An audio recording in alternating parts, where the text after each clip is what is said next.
Good evening, this is Brass Tacks. I'm Zakir Jacob. Pakistan is in the economic doldrums. A tranche of over $1 billion that it was supposed to get from the IMF has not come through yet. The IMF team, which had visited Pakistan over the last few days, has left the country without any deal. They had one basic condition which has not been met, and that is to cut the defense budget by half. Why does a country like Pakistan, a small economy, deep in debt, why does a quarter of its GDP go to the defense budget? What will it take to rescue Pakistan?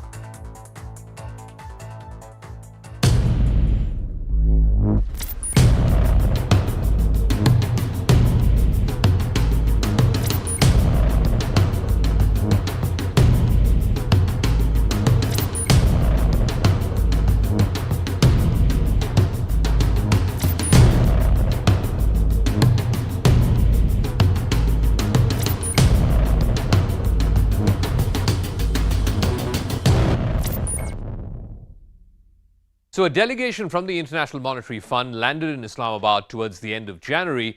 They were there to thrash out tough conditions which Prime Minister Shehbaz Sharif called beyond imagination.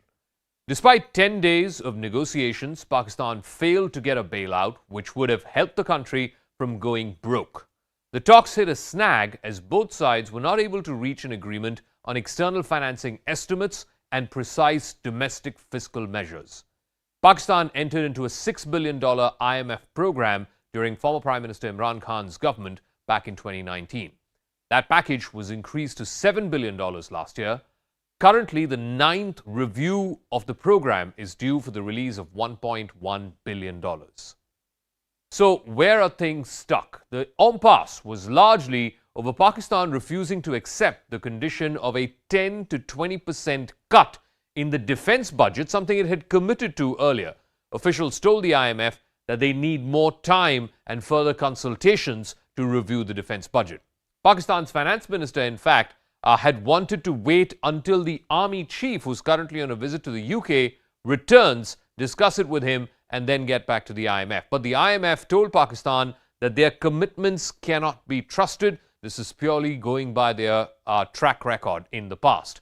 The IMF rejected this gradual approach that was a proposal from the Pakistan government, saying that everything has to be done up front if they need the latest tranche of over $1 billion. Pakistan's finance minister, in fact, requested the IMF mission chief to remove the condition of any cut in defense budget. And that is when the IMF team stopped the dialogue and left the country without signing any agreement whatsoever. Pakistan's current defense budget is at a whopping 1.8 trillion Pakistan rupees. Now, the commitment that has been made to the IMF, or the one that Pakistan was reluctant to make to the IMF, was to reduce it from 1.8 trillion to 1.2 trillion for the next fiscal year by June. Now, over the years, the Pakistan military has stretched its reach to run multiple businesses and various organizations. It employs retired military personnel who draw a salary from the source, but they also seek pension from the civilian pension pool. Apart from that, military-run businesses are exempt from any kind of federal taxes in Pakistan. Now, there are a lot of businesses involved here, almost like a modern-day corporation. The total annual revenue of commercial projects that are run by the Pakistan Army is nearly $26.5 billion. The Askari Bank and the Fauji Foundation are just two among hundreds of such commercial ventures which generate more than $10 billion of wealth annually. Pakistan's army is also the biggest real estate developer in the country, having over 50 different housing projects across the country. These are commercial housing projects aside of what is meant for service folks. They are also the biggest fertilizer and cement manufacturers in Pakistan, the biggest player in the field of wind and solar energy in the country. They're involved in import distribution and the processing of petroleum products.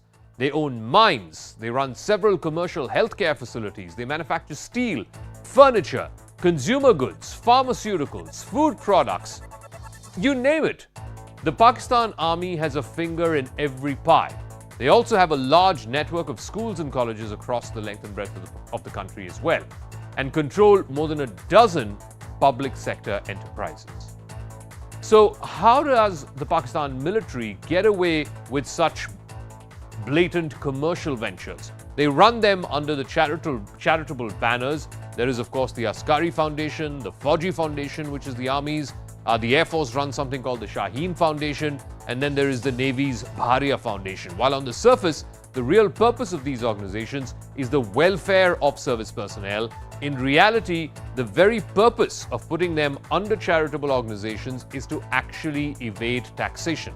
So the entire profit then gets transferred to the stakeholders, who are retired army generals.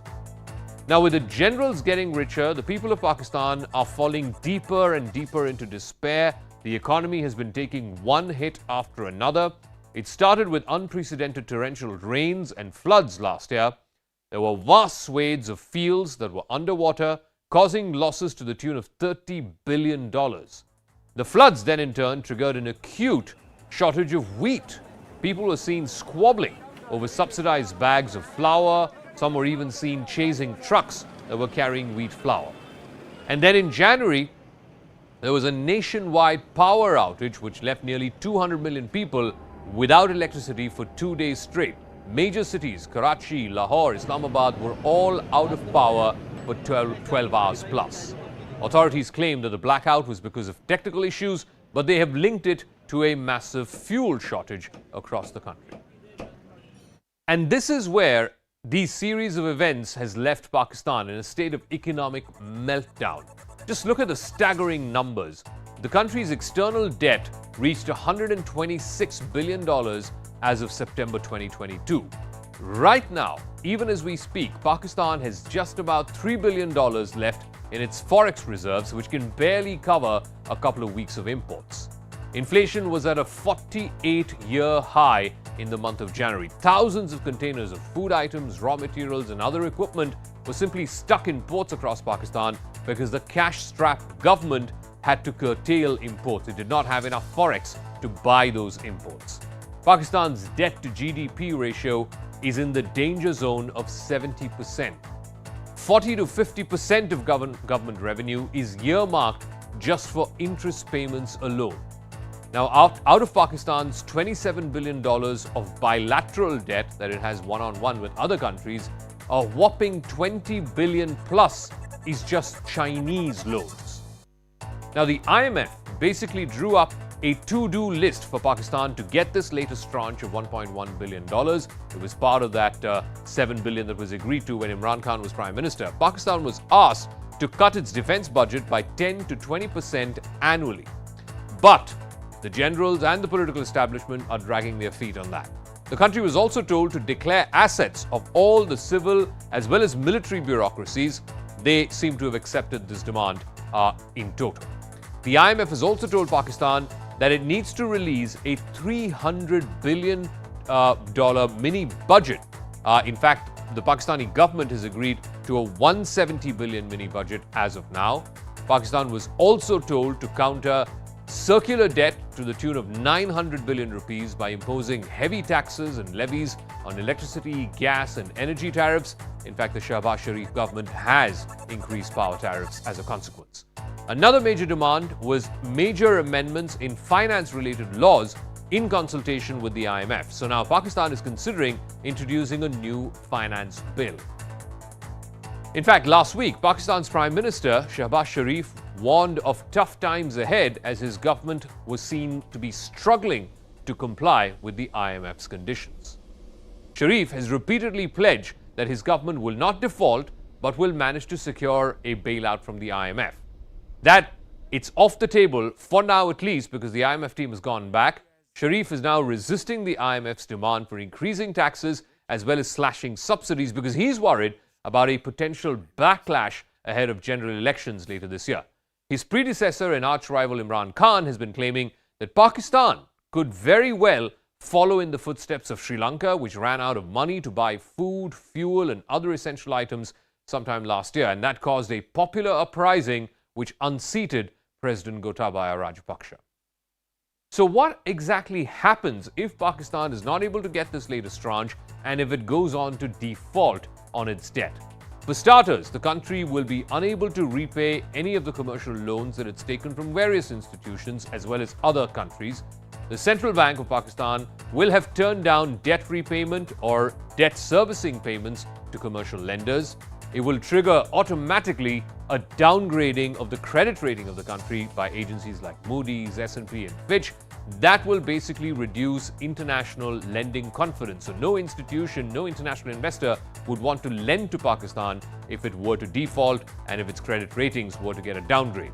The decrease in dollar inflows will also further limit the country's ability to import essential commodities.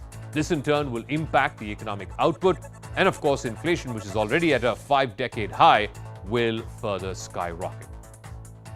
So, what can Pakistan do to avert this situation? And what we alluded to earlier in the program, why should a small country have such a massive defense budget when the economy itself is in the deep pits, as it were? Sujit Bhalla is former executive director with the World Bank. We have Kanwal Sibal, former foreign secretary of India. He'll be joining us as well. Kamar Chima is a strategic and political analyst. Just one correction, Sujit Bhalla was formerly with the IMF. So, Sujit Bhalla, just walk us through, the conditions laid down by the IMF. This was part of the $6 billion, which then later became a $7 billion bailout package for Pakistan. One of the conditions, or at least this latest episode where this IMF team has gone back, not having agreed with the Pakistani government, was on the question of cutting down defense spending. How does a state justify this level of defense spending? Almost 20 to 25% of Pakistan's GDP goes into its defense budget. There are several fault lines with regard to Pakistan's situation, as well as its negotiations with the IMF. Now, one element in all of these negotiations is not just the economy, which, as you've documented, is not exactly in good shape, but also what its creditors are willing to do. Now, amongst its creditors, major creditor is obviously China. And with regard to China, there has been substantial documentation that China's loans to various countries, including Sri Lanka, Pakistan, etc., are shrouded in uncertainty. We do not know how much is being given and when and at what terms. One estimate is that at least that the actual Chinese loans to these countries, including Sri Lanka, are about double what they have stated to be. So I think you've documented the conditions are one aspect, but even if Pakistan was to admit to the conditions, and they are quite extreme in the sense of what Pakistan does not want to do, the approach is to get the funders, the creditors, like China, to come to the table. Now, Sri Lanka, you mentioned, has been in this situation for about a year now, since they wanted to get a loan.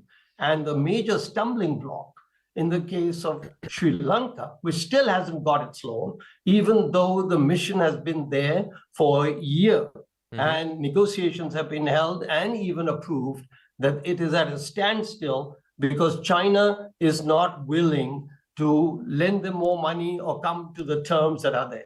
So all I want to point out, you may go and we can discuss what the situation is of the economy, but nothing is going to be achieved until they get the major creditors to the table to agree to the terms that the IMF would like Pakistan to So have. one of the major terms is to reduce the current defense budget of Pakistan, which is at 1.8 trillion Pakistani rupees, to bring it down to 1.2 and eventually to 1 trillion over the next couple of fiscal years. The Pakistani army, Kanwal Sibal, explain this to us. I mean, it is actually like a multinational corporation. It runs cement, it runs steel, it runs mines, it has healthcare facilities, manufacturing furniture, consumer goods, pharmaceuticals.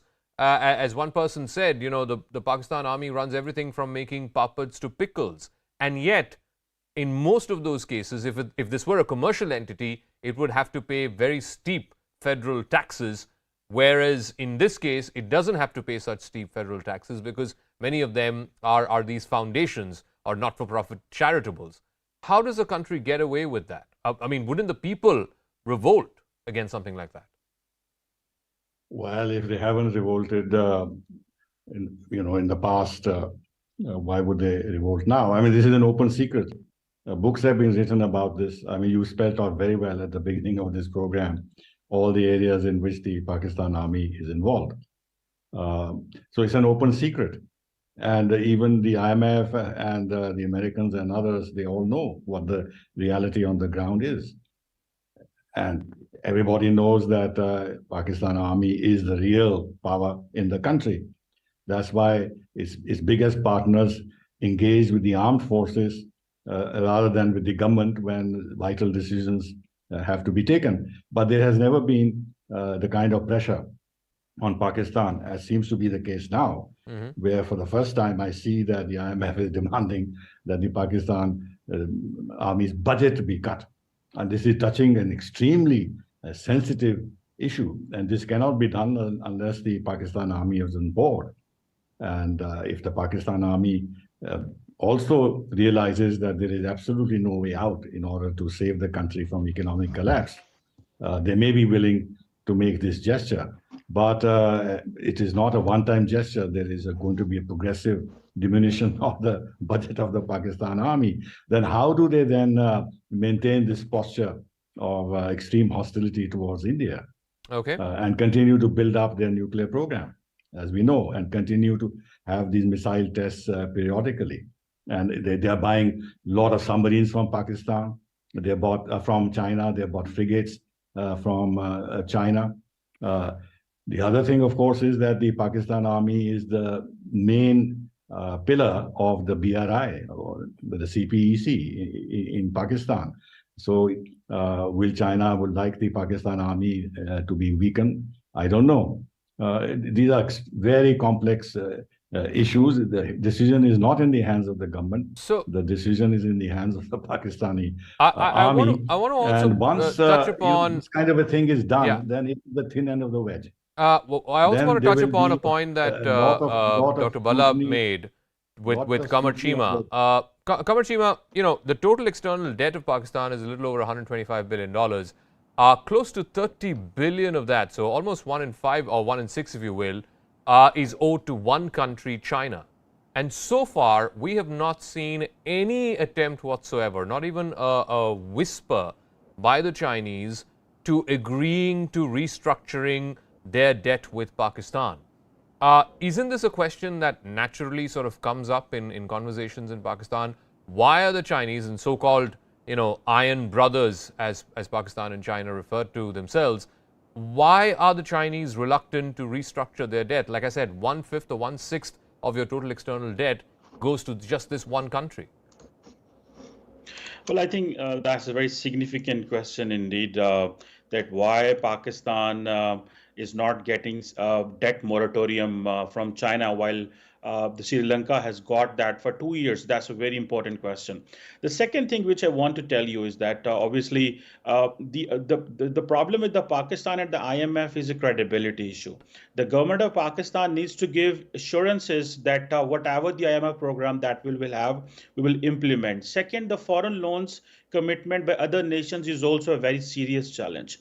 So these are certain important things which obviously make a problem. And the China factor is important because the Chinese should have come forward for this debt moratorium, because at the end of the day, they understand that there are different figures. For example, the government of Pakistan says maybe $15 billion, some say $20 billion, and there is some news that there's a $30 billion Chinese debt on Pakistan. So obviously that's a challenge. But referring to your point that oh, the IMF is asking Pakistan to reduce or lower the defense budget. They may have told the CNN News 18 about that, but they have not told Pakistan about Yeah, that. So I Mr. think Chima, this Mr. is Chima, where the there is a finance challenge. minister, you know, I'm I'm sorry, shocked to this is see. all over the I'm Pakistani shocked to see press, all the right? statement. Look, I don't want to get into a verbal sparring match with you, but the finance minister of Pakistan reportedly told the mission chief of the IMF, who was leading this IMF team, that look, the COAS, the Chief of Army Staff, is currently on a tour to the UK.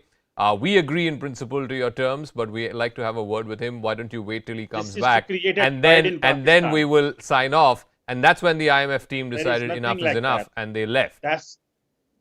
This is to create a divide in Pakistan. I can So understand. tell I me, have listened to your introduction. okay, I have listened to your introduction. You have trying to paddle this thing. There are countries which have these military businesses. Even the Indian Army tell me runs that. the golf course. The Indian Army runs the golf courses. If you don't know, let me explain to No, you. So there are one countries second. around the world One which second. does such kind of a business. That's not a The Indian problem Army in at certainly all. doesn't manufacture papads and pickles. Okay, so let's So be that's very clear about they that. should have But they should one have second. learned this No, art no. at least. Let's be clear. There is no reason why the IMF team, whose one job was to make available this tranche of money, 1 billion plus, for Pakistan, which was agreed to as per the commitments. The reason why they left without a deal is because Pakistan did not agree to the commitments that it had made earlier. The significant one of which was cutting down the defense budget. But be that as may, let me go back to Dr. Balla. You know, what happens now? I think if this tranche doesn't come through, this 1.1 billion, I think the next debt payments are sometime in June, if I'm not mistaken, or sometime in the run up to June. If Pakistan was not able to convince the IMF and doesn't get this tranche, if it goes on to default on its loans, what is the worst case scenario we're looking at? Before we get to the worst case scenario, I just want to illustrate the political economy of loans, IMF loans. The US is obviously a very important player in all of this. It may not be at the forefront, but IMF will not agree.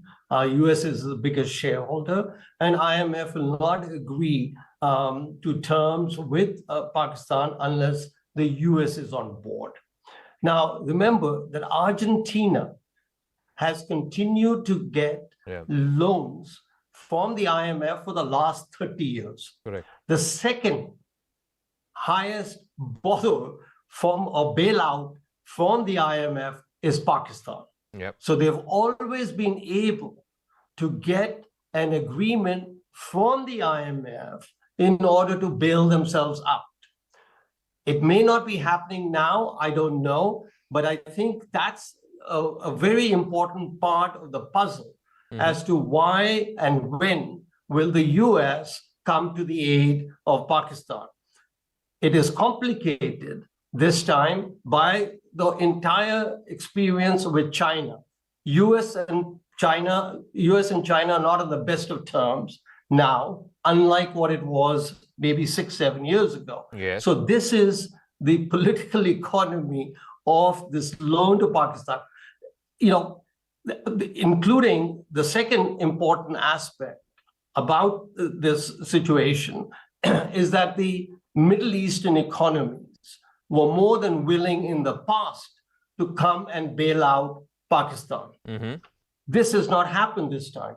Correct. So I think I just want to emphasize that the entire political economy scenario or the structure has changed, and not to the interests of Pakistan. So let me go back to Kawal Sibal. One of the things that's being said is, obviously, such kind of economic problems, they take years of mismanagement to build up, and that's been the case with Pakistan as well. When you had the war on terror from 2001 onwards, the United States, through military and non-military aid over the last 20 years, has given something like $30 billion to Pakistan. And then, of course, after the United States sort of exited the picture, you had China with its CPEC projects and so on. I think about 28 billion of that has been actualized in Pakistan. So it has always had this sort of pipeline of monies coming in, either from the US or from China. Suddenly that tap has been turned off, and now the chickens are coming to roost. Yes, I'm a bit surprised. And I think Dr. Balla is right that the United States is the key player in this. Look, they have helped Ukraine, through the IMF because, again, it was a political decision. So if they want to help Pakistan, uh, they can do it. So why they are delaying it and why they are putting pressure on the Pakistan armed forces and they want structural reforms in Pakistan is a question that the Pakistanis need to grapple with. And I agree that part of the reason is that United States is also worried about the penetration of China into Pakistan. And given their own relations now with China, which have deteriorated so rapidly and so deeply, they're looking at all of China's neighbors. They've been active in Nepal, as you know, they're active in Sri Lanka, they're active in Maldives, and I think they maybe are redoing their sums in Pakistan. On the other hand, there are contrary signals where they have given $350 million for upgrading their F-16s. Yeah. They want some kind of a foothold in Pakistan to have a kind of an over-the-horizon capability to see what is happening on the terrorism front in Afghanistan. So I don't know how this will play out, but the surprise certainly is China, which has not come forward to bail out Pakistan. But I suppose the problem is so deep that China alone cannot handle it, and therefore they want the IMF to first actually see what can be done at the international level to restructure Pakistan and make its economy come back on a more reasonable and positive. In fact, if you look at what happened in Sri Lanka last year, the Chinese were not the first ones to come and agree to restructuring the debt. India contributed, I think, something like $3.5 or $4 billion in aid and grants and loans. And then, of course, the international agencies pitched in, and the Chinese finally came, and they were the last players to move in to restructure their debt in Sri Lanka. But here's the thing. Imran Khan says, Kamarchima, that Pakistan could well become like a Sri Lanka this year if it doesn't meet its debt obligations. I keep coming back to the role of the army. $26.5 billion was the revenue that was generated by commercial ventures run by the army under various names and guises, out of which half of it came from just two entities, the Askari Bank and the Fauji Foundation. And neither of them pay federal income taxes to the level that even an ordinary Pakistani pays. They don't pay as much percentage terms, as much tax as even Kamarchima pays.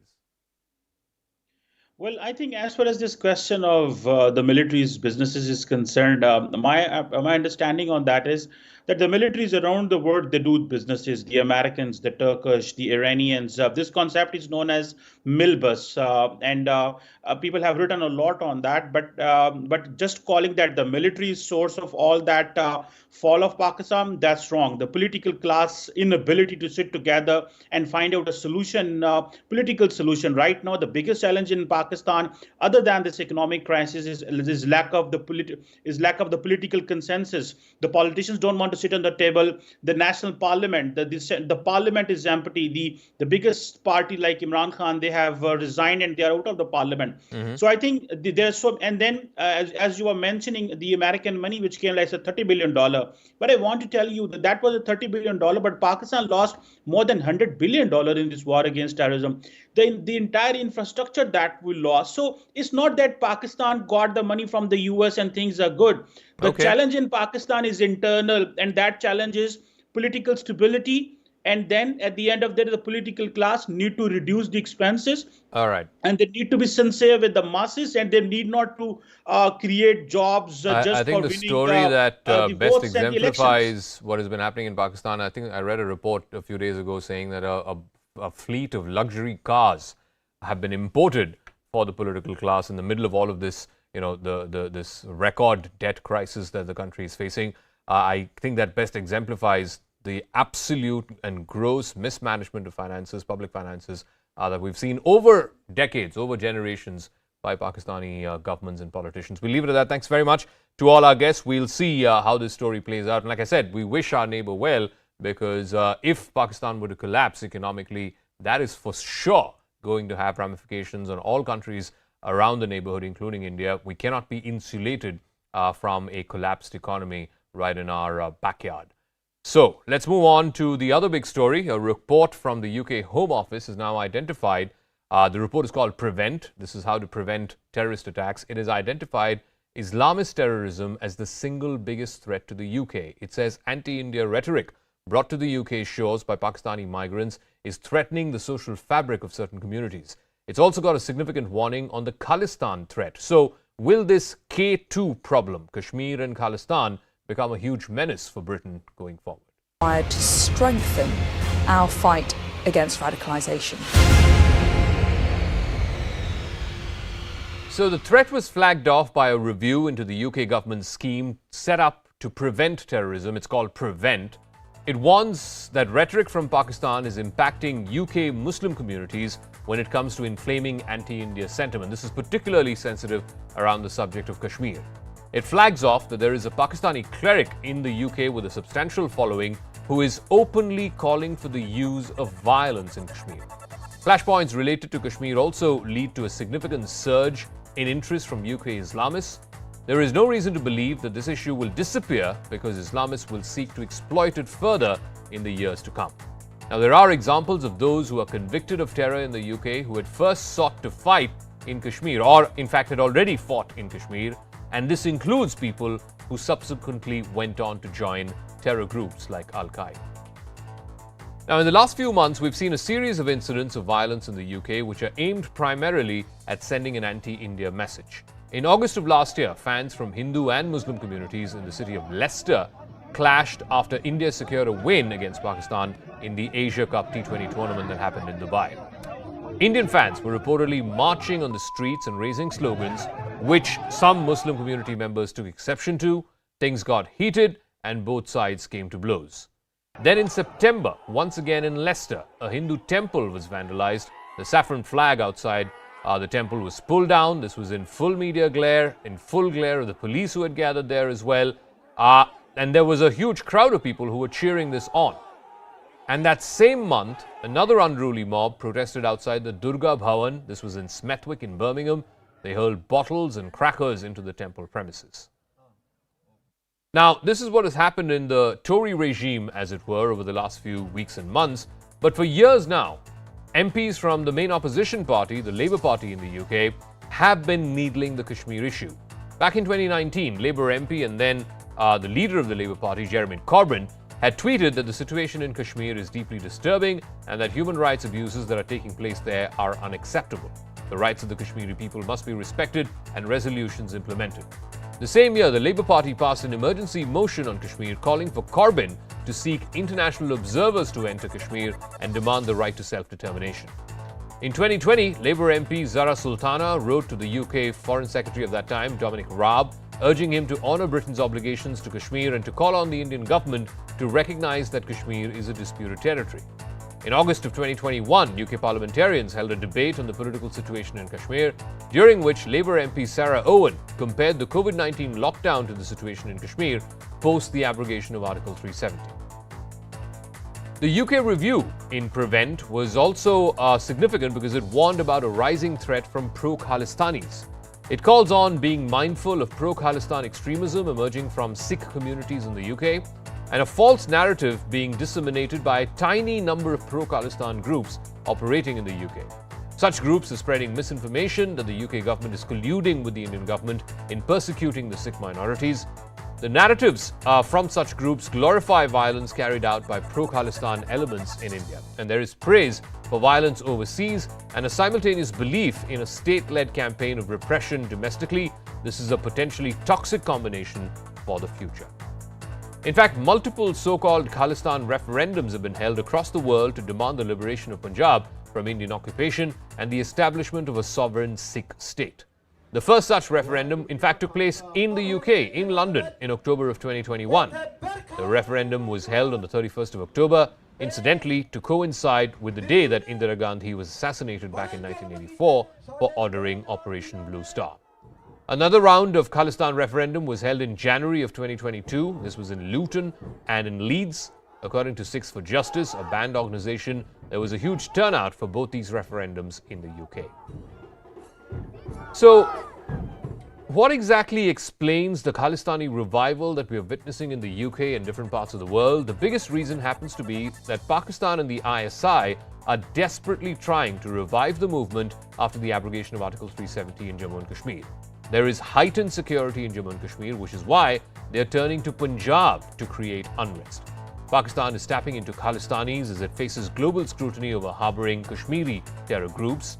The movement is also getting ideological support from Sikhs who are living in Canada, UK, Australia, and the United States. The ISI is also trying to persuade Sikhs who are coming to Pakistan to visit the Kartarpur Sahib. Meanwhile, the UK Home Secretary Suella Braverman told the House of Commons that she intends to swiftly implement all of the recommendations from the Prevent Review. I am committed to delivering wholesale change to Prevent, to ensure we are taking every possible step to protect our country from the threat posed by terrorism. More will be done to disrupt radicalisers and extremists, and we will deliver better training and guidance to improve understanding of the ideological nature of terrorism. Britain is a tolerant, welcoming and open society. For everyone to feel at home here, extremism must be rooted out.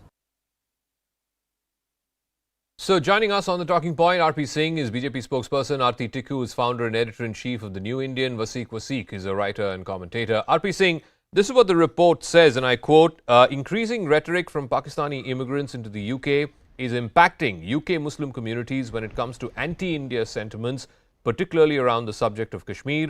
Many of these immigrants are from Mirpur, which is in the Pakistan-occupied Kashmir.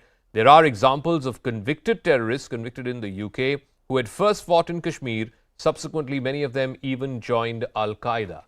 So finally, are we getting a very, very real realization of the threat of Islamist terrorism, as this report put it, to the social fabric of the UK? Well, Zaka, it is late in the day, but good they have acknowledged it. But issue is not acknowledging is going to help. On the name of freedom of speech, on the name of free society, you can't allow snakes to be there in your society who are ultimately going to bite you. And now the question is, the report is there, what about the action? We all know that Pakistan has a K2 policy. They have deputed a colonel level officer also to look into the K2 policy, Kashmir and Khalistan. And they use people in UK or other countries also, especially with those Khalistan, to provoke them and then fund them and provoke them against India. Although Khalistan has no roots in India, they can't find any ground in India, but yes, they are creating disturbances in UK, in Canada, in Australia, we have just recently seen. But the problem is when they go overboard and then they vandalize temples or paint graffitis of Khalistan or the Islamists vandalize temples on name of religion, which is harming the harmony Correct. of their society. Correct. Not here. It's not affecting that much to us. It will ultimately affect us also, but it's affecting more right now in the UK society. It's disturbing their harmony. Yeah, so this they need to K2 be more problem aware which if RP they want Singh to flagged maintain- off, and it's there in the report as well, Kashmir and Khalistan. And I want to ask Aarti Tikku this, the weaponization of the Kashmir issue by Pakistanis or immigrants into the UK, it's been seen with instances where some in the Pakistani diaspora are using it to stir up anti-India sentiment. There's also been an attempt to gain support for the sentiment of certain elements within the Sikh community for a separate Sikh land called Khalistan, away from quote-unquote Indian occupation, as this report puts it, and to present this narrative that India is an oppressor of minorities, whether they be Muslims or whether they be Sikhs. How concerned are you that this is going to potentially pose a problem, not just for Britain, of course, that's why this report is flagging it off, but this could potentially pose even a problem in the bilateral relationship, or is the bilateral relationship insulated from this? It certainly is going to affect the bilateral relationship for sure. But I think this issue has been there for a very, very long time. In fact, it is a colonial legacy. The British rulers probably thought that by creating these divisive issues within India, by supporting and funding separatism ever since, in fact, 1947, the whole issue of Jammu and Kashmir is actually a colonial legacy. Also, if you remember, one of the diplomats, Indian diplomats, Ravindra Matre, was killed in United Kingdom, and that happened right under the nose of the British government. Do you think that this happened without the knowledge or approval of the United Kingdom? No, absolutely not. Okay. The problem is that the United Kingdom's deep state, the bureaucracy, and the racist colonial mindset that some of the sections of British government and British bureaucracy have carried on for all these decades is actually now facing the monster that it created. Well, if you also remember, Hizbul Mujahideen, Lashkar-e-Taiba, the leaders of these terror organizations were freely, openly roaming in United Kingdom and raising funds for terror in Jammu and Kashmir. So there's nothing new except for the fact that India probably did not have the economic might earlier to question, to challenge the United Kingdom. But today, now that we have replaced United Kingdom as the fifth largest economy in the world, India has both leverage, India has the might to challenge, to question United Kingdom, which is actually now dependent on our kindness, our magnanimity for having a trade, good trade relationship, which might help. Which might help United Kingdom to come out of the crisis that it is facing economically. Let me ask Wasiq. I think what has been flagged off in this report really came to a head already, what we saw in Leicester between August and September of last year. First, it was on the 28th of August. This was basically a clash between Hindus and Muslims over a cricket match in which India won and Pakistan lost. But subsequently, in the middle of September, it flared up into something much bigger. There was a protest rally that was taken out first, and then subsequently this image, and I'm showing this, I don't know if you can see this on your screen, but our viewers surely can, this image of somebody pulling out a saffron flag from a temple there in Leicester, and it took the Leicester police 3 whole days to get a handle on the situation. Is Britain worried about potentially more Leicesters happening, God forbid? Well, I think what Leicester demonstrated is that it can happen, and it also demonstrated that the police were not fully prepared for when it does happen. What we saw in Leicester shows that Islamists from different regions in the UK can quite easily mobilize themselves to combat a so-called common enemy, and in this case it was the Hindus. Unfortunately. And in that regard, the authorities were not able to take control of this. And there is a history of why this is the case. And that is, in my view, accusations of Islamophobia, that if you have to tackle someone who happens to be a Muslim, then you are tackling them because they are Muslim and therefore it is Islamophobic. And we saw that quite evidently even in the media coverage following Leicester, particularly from left-leaning establishments who were almost reluctant to use the term Islamist, but were very loosely using the term Hindutva and reframing it as some sort of extremist threat when clearly we have literally no history of it, unfortunately. So if Leicester happened, Leicester obviously did happen, and in my view, I think if the authorities don't get a handle on this, we're going to potentially see more of this to come. RP saying, there is a group called the SFJ, Six for Justice. It's an outlawed organization. There is a gentleman called Gurpant Singh Pannu, who against whom India has been trying to get a red corner notice. He has been freely operating, sometimes from the UK, sometimes from Canada. What is the government of India doing diplomatically to ensure that this banned organization and people associated with this banned organization do not get a leg up in the UK or Canada or wherever else for that matter, undermining India's national interests. I mean, as Aarti Tikku said, today we are the 5th largest economy. We can demand from countries like Australia or Canada or UK, where we are seeing the remnants of this Khalistani, so-called Khalistani sentiment, we can demand that those governments shut this down. It is a law and order problem, and law and order is something that they need to take care of. Zaka, problem is political in Canada.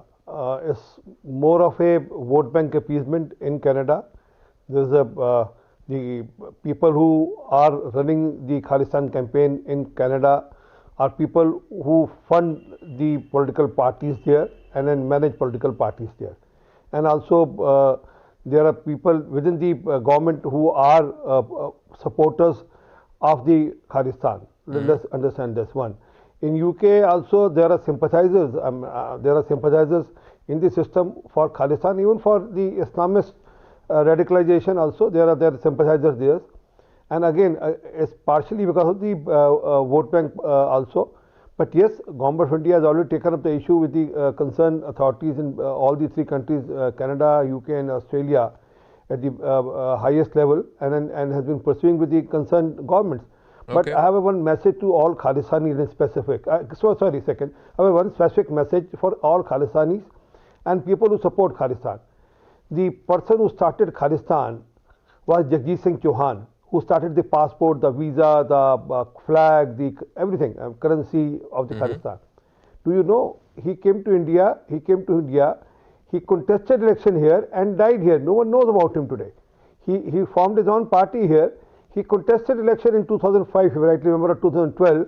He contested election. He came back to India because he could understand that there is no ground for Khalistan either in India, either abroad. But yes, since Pakistan has agenda, and as Aarti was saying that UK, because of their reasons, has supported all such elements who are being supported and backed by Pakistan because of the strategic reasons, nothing less than strategy. Because as per the strategy to keep India on a different level of keeping India disturbed. Okay, I got to wrap up because I'm completely out of time. I want to thank RP Singh, Aarti Tikku, and of course Vaseek for joining us. I think it's a good thing that finally the UK is realizing the gravity posed by both these threats, whether it's the Islamist terrorism or Khalistan terrorism, because it is to the detriment of not just India, but more than India, it is to the detriment of the social fabric of Britain. So better late than never. Finally, as we wrap up, the death toll from the earthquake that struck Turkey and Syria has now crossed over 20,000. Even though it's been over 100 hours since the devastating quakes, rescuers are still pulling people out of the rubble, some of them alive. The World Health Organization has put the number of people affected by the disaster at 23 million. At least 6,000 buildings have collapsed, many of them with residents who are still inside them. Rescue efforts continue to be the top priority. 25,000 rescuers have been deployed in Turkey. Thousands more have been sent in from overseas. But there's a bitter winter storm which is threatening the lives of survivors who are all living in makeshift camps. Meanwhile, India's Operation Dost is on in full swing, saving lives and winning hearts in Turkey and Syria. Teams of the NDRF and dog squads have been working around the clock, rescuing people from under flattened buildings. 250 personnel have already been deployed in the worst-hit areas, and relief materials weighing over 100 tons have already reached Turkey. Personnel and equipment have also been sent to set up a 30-bed field hospital to be run by the Indian Army. CNN News 18's Siddhant Mishra is the only reporter of an Indian news channel who's right now in Gaziantep in Turkey, and this is the ground report that he filed from there. We'll be talking about the success of Operation Dost. So this operation was launched by Indian government on a very day when Turkey witnessed earthquake, and in fact the images and pictures of devastation had started coming from Turkey. The Prime Minister of India, Narendra Modi, had ordered his team to send search and rescue teams to Turkey, at the same time also to make sure that whatever is needed, any sort of help and assistance should be provided to Turkey in these times. And this is perhaps the reason that today this Operation Dost has become really successful here on ground in Gaziantep. We are a few kilometers away from Gaziantep and it's freezing cold, followed by rains here in this one province where I'm reporting from. But Operation Dost is doing wonders here on ground in terms of the rescue works which are being carried out by 4 teams of NDRF. More than 150 Jawans are here on ground, equipped with best detection technique, best techniques to pull people out of rubble. At the same time, they have 4 heavy trucks with them to assist them to take them to various places. And the search and rescue work is right now going on. In fact, a video is also getting viral where NDRF teams have saved life of 6-year-old girl. In fact, Prime Minister Modi, Foreign Minister Jaishankar and Home Minister Amit Shah all have congratulated the Indian teams working here in Gaziantep. At the same time, in Hatay, there is one field hospital that has been set up by Indian Army, and that field hospital is doing wonders. All those who have been rescued are being taken to that field hospital, are being admitted there, and the first aid is being given to people. And in fact, the photos and videos of the field hospital is also getting viral. More than 6 flights full of materials, medical equipments, medicines, clothes and trucks and all sorts of help have reached Adana, which is few kilometers away from Gaziantep.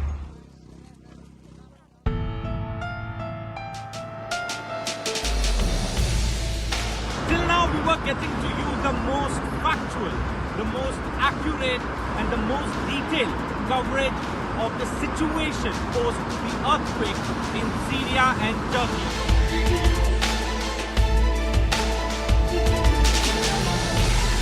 We are going to bring for our viewers the detailed ground reports from ground zero in Gaziantep.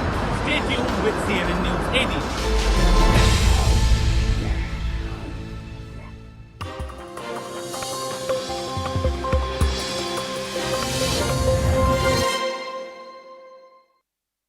सामान्य निष्पादन करता हुआ SS2 चरण का प्रज्वलन पूर्ण होने के पश्चात 140 सेकेंड का कोस्ट फेज शुरू होगा। इस कोस्ट फेज में बिना किसी प्रज्वलन के प्राप्त संवेग से यान 423 किलोमीटर की ऊंचाई प्राप्त करेगा। Shah Bangalore continue to track. Trivandrum and Port Blair stations have started to acquire the data. द्वितीय चरण का प्रज्वलन काल समाप्त हो गया है तथा कोस्ट फेज जारी है। EOS 7 उपग्रह मुख्यतः ऐसे नेतभारों का प्रयोग कर रहा है जो कि माइक्रो सैटेलाइट बस से सुसंगत और भावी उपग्रहों के लिए उपयोगी नवीन तकनीकों का प्रदर्शन करेंगे। इसमें मिलीमीटर वेव ह्यूमिडिटी साउंडर तथा स्पेक्ट्रम मॉनिटरिंग जैसे पेलोड लगे हुए हैं।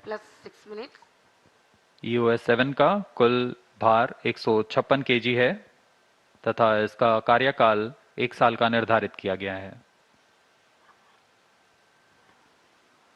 कुछ ही क्षणों में द्वितीय चरण को यान से पृथक कर दिया जाएगा तथा तृतीय चरण का प्रज्वलन शुरू होगा।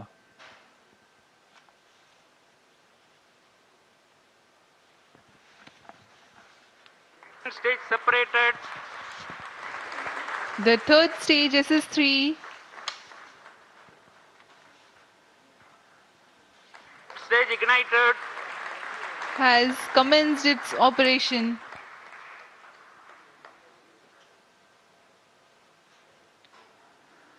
जी हाँ, तृतीय चरण का प्रज्वलन शुरू हो चुका है। यह भी करीब 104 सेकेंड तक चलकर शांत हो जाएगा। उसके बाद कोस्ट फेज की शुरुआत होगी। तृतीय चरण का प्रज्वलन सामान्य।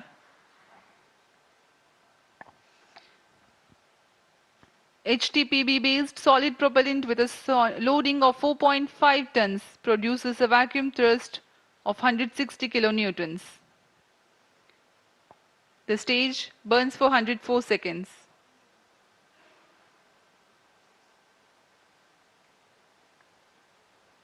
The current altitude is 449 kilometers. इस चरण के अंत तक हम 450 किलोमीटर की ऊंचाई तथा 7.24 किलोमीटर प्रति सेकंड की सापेक्ष गति प्राप्त कर चुके होंगे। वर्तमान में हम 480 सेकंड आगे आ चुके हैं प्रमोचन से। यान की ऊंचाई 453 किलोमीटर तथा सापेक्ष गति 6.9 किलोमीटर प्रति सेकंड। तृतीय चरण का प्रज्वलन काल समाप्त हो चुका है तथा कोस्ट फेज जारी है।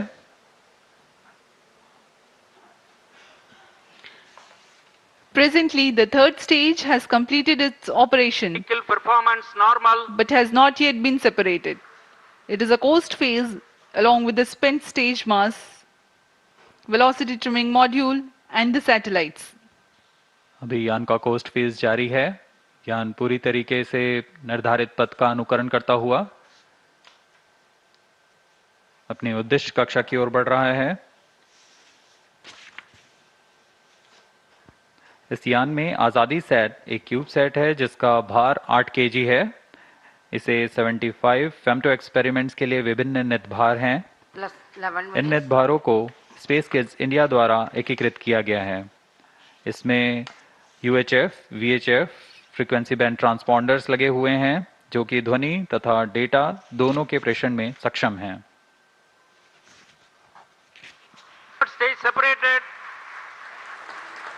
तृतीय चरण को पृथक कर दिया गया है।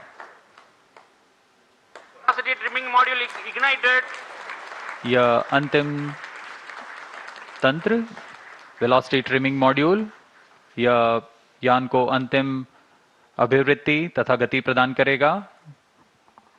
The velocity trimming module has ignited and is currently imparting correct orbital parameters for the spacecraft. सर्वप्रथम हम देखेंगे EOS 7 का अंतःक्षेपण। trimming module thrust cutoff. Plus 12 minutes. Satellite injection is the next awaited event.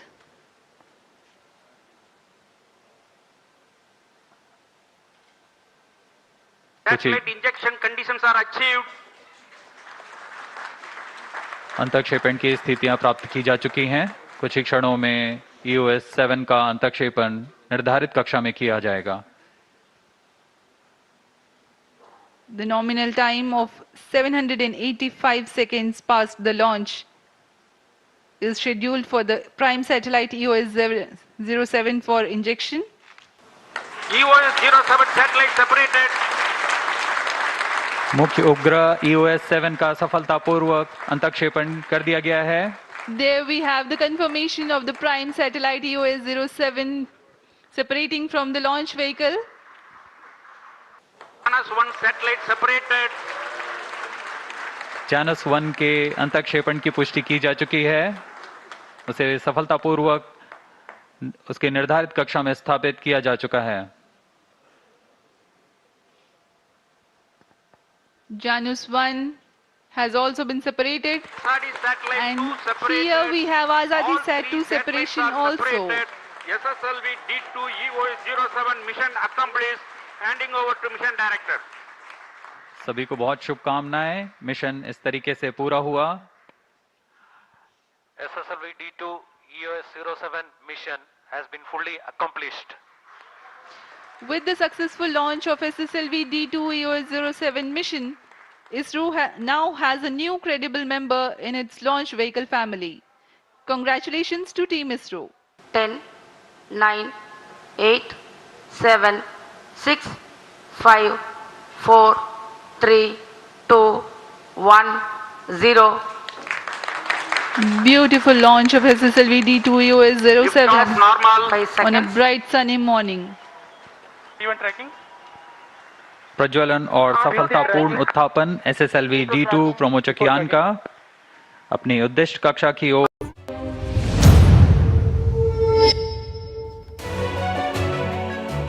Hello, Namaskar. This is First Post and you're watching Vantage with me, Palki Sharma.